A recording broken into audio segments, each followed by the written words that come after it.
این همایش تحت نام نشست مشورتی صلح ترکمن‌های افغانستان با حضور باشنده های قوم ترکمن هست 15 ولایت کشور برای بیان خواسته ها و نگرانی های قوم ترکمن در شهر مزار شریف راه اندازی شده است. برگزار کنندگان این نشست میگویند این نشست برای جمع‌آوری دیدگاه ها، نگرانی ها و خواسته های شهروندان ترکمن در روند صلح برگزار شده است. قرار است خواسته ها و نگرانی های این شهروندان پس از جمع‌آوری به طرف های گفتگو کننده صلح فرستاده شود.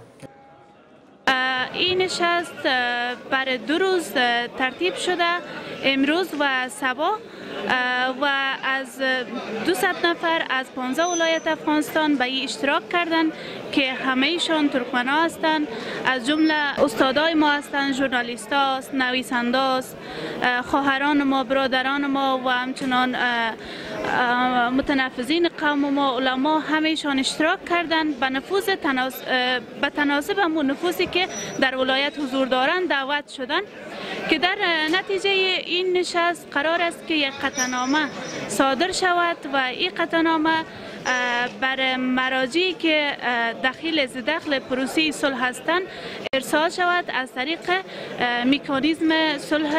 مکانیزم همشمول صلح افغانستان. در همین حال سخنگوی مکانیزم همشمول کشور میگوید این نشست به منظور اشتراک شماری از ملت ترکمن در مذاکرات صلح می باشد.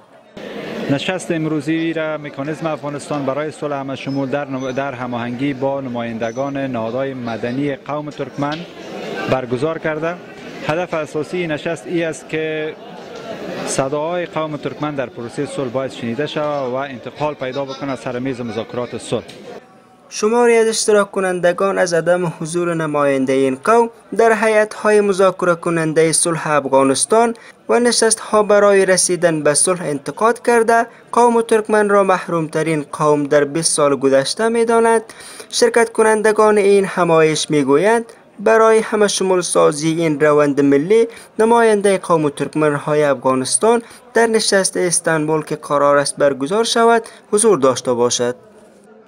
Bizim Afganistan'da yaşayan 5. halk olsak, biz şu özümüzü şu Afganistan diyen bir aynada görmemiz gerek. Şunun için biz hatmen şu kanun asasıyla belirlenen ornumuz, bizde şu hemen liyazdan şu ornumuz belirlenmek için biz şu her projeyi ki ben özünüz bilirsiniz yani hadi ben İstanbul projesi geliyor.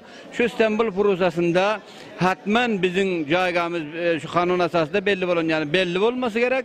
Son bizim şu projeye bizim milletim şu projeye katlaşıp ondan sonki geliyor düzümlü hükümet edem biz bayağı doğru surette öz hakkımız bile varıp şuna katlaşmamız gerek. حضور تمام اقوام در روند صلح برای همشمول سازی این روند ملی حفظ دستاوردهای 2 دهه گذشته و عنوان ختم جنگ در کشور اساسی ترین خواسته هایی است که از سوی اشتراک کنندگان این همایش بیان می شود. امیدوار هستم که همچون برنامه‌های در آینده هم در ولایت‌های مثل هرات هم برگزار بشه که از بطن جامعه نمایندگان جامعه دردها، مشکلات، نظریات و پیشنهادات خود ارائه کنند.